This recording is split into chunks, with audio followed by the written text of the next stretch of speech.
પેલા જીતવા દે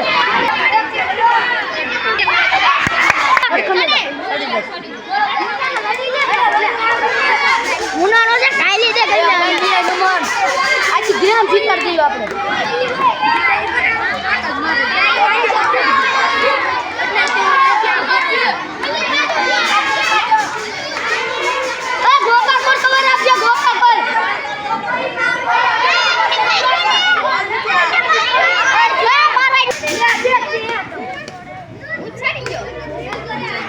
નમન ગોપા કરે જજુ કહો રાખજો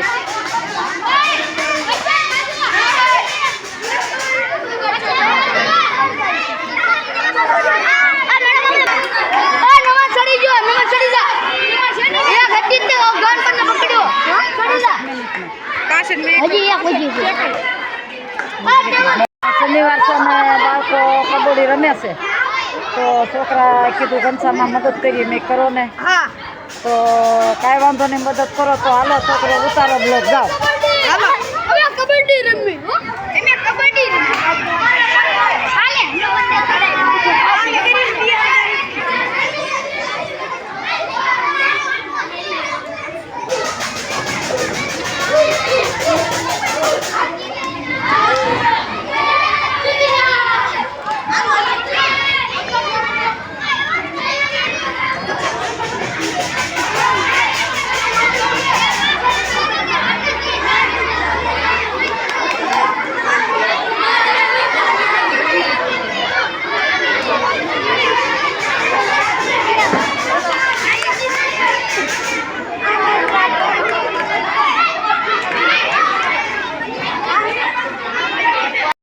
આ બાજુ સરસ મજાનું રમત ગમત છોકરીઓ રમે છે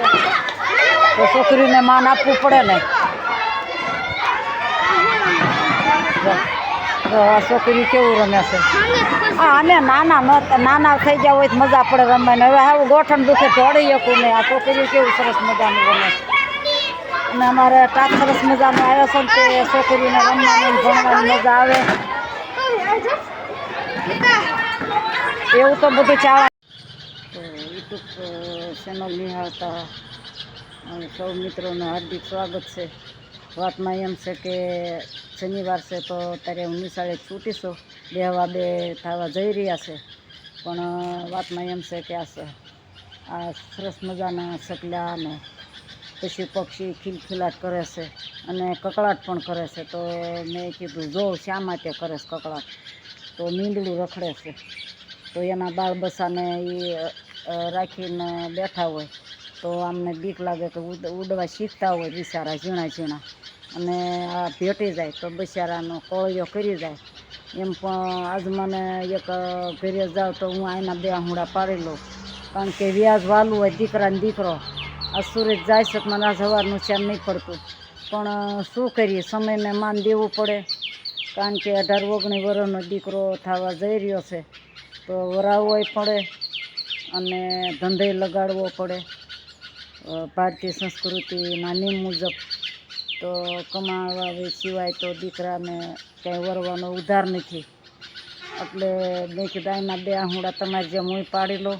કારણ કે દીકરાને દીકરો સુરત જાય છે કારણ કે વ્યાજ છે ને દીકરાને દીકરો વ્યાજ છે મારા છોકરા મેં મોટા કર્યા તેથી મારી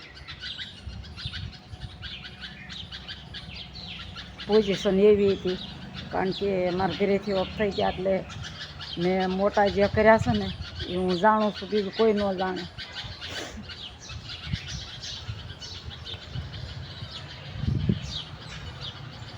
આજ મારે દીકરાને દીકરો સુરત જાય છે તો એને મારી દીકરી છે તો દીકરી ભેગો રહેવાનો છે ધંધે ન લાગે ત્યાં સુધી બટા હું તને આપીશ પણ છોકરાને ક્યાંક વળગાડવો જોઈએ બટા તે બાસીને ક્યાંક રોમાં હું તમને પણ લઈ જાય મારે હાર્દિકને લઈ જાઉં ઉલામણાનું નામ અમે રઘો કહીશ તો મારે રઘો સુરત જાય છે તો એની સામે આપણે 2 આંગળા પાડીએ વસ્તુ હોય એને ગમે નહીં, કારણ કે મેં એટલું વાલ આપેલું છે, કારણ કે કોને ન વ્યાજ વાલું હોય. કપરી સમય હતો મારો, રોટલાના હાંધા હતા તેથી ને હું 400 રૂપિયા પગાર હતો 2 જણાનો, 200 રૂપિયા મેં આખો મહિનો નોકરી કરેલી નિશાળની અંદર.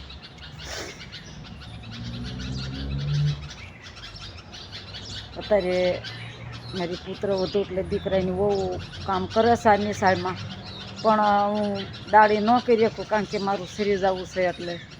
એટલે હું પુત્ર વધુને મદદરૂપી થઈ. અને બીજું કે નિશાળની અંદર જે આમ કોઈ બીજું પાણી કે દાળ કે એવું છે નહીં, એટલે જે શેરીમાં આવે પાણી ત્યારે મારે ભરી લેવું પડે, નકર પાણી વયું જાય. પછી માગ્યું પાણી તો બીજી શેરીએ વયું ગયું હોય તો ટાંકા ન ભરાય.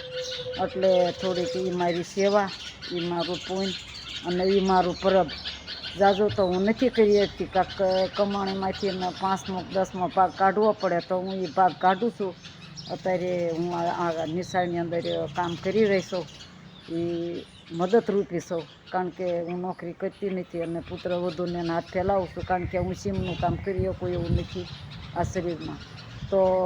એ આવે કે આ પાણી ભરી લઉં, થોડું જાજુ બીજું કામ કરાવી લઉં તો સંખ્યા જાજી પણ જમે છે. 200-250ની સંખ્યા, 400 450ની સંખ્યા જેવું છે. મેં આજે પત્રક જોયા નથી આ લોકોના, પણ 250 કે 300 નિમિત્ત બેસે દાળ ઢોકળી વખતે અને પ્રેમથી જમાડું એવો મારો ભાવ છે. એટલે ભાવથી આપણે હાથ પડાવીએ છીએ અને રસોઈ કરીએ છીએ આ નિશાળની અંદર 1 થી 8માં. બસ સ્ટેન્ડ મારું દેવડી ગામનું નિશાળ છે. તો લ્યો અત્યારે બસ આટલું, ફરી મળશું કાલે સવારે. તો ભેગા 2 આંસુડા એના પાડી લીધા, કારણ કે નાનું બાળક ગણાય, એની સામે રડાય નહીં. તો જય માતાજી, અત્યારે બસ આટલું.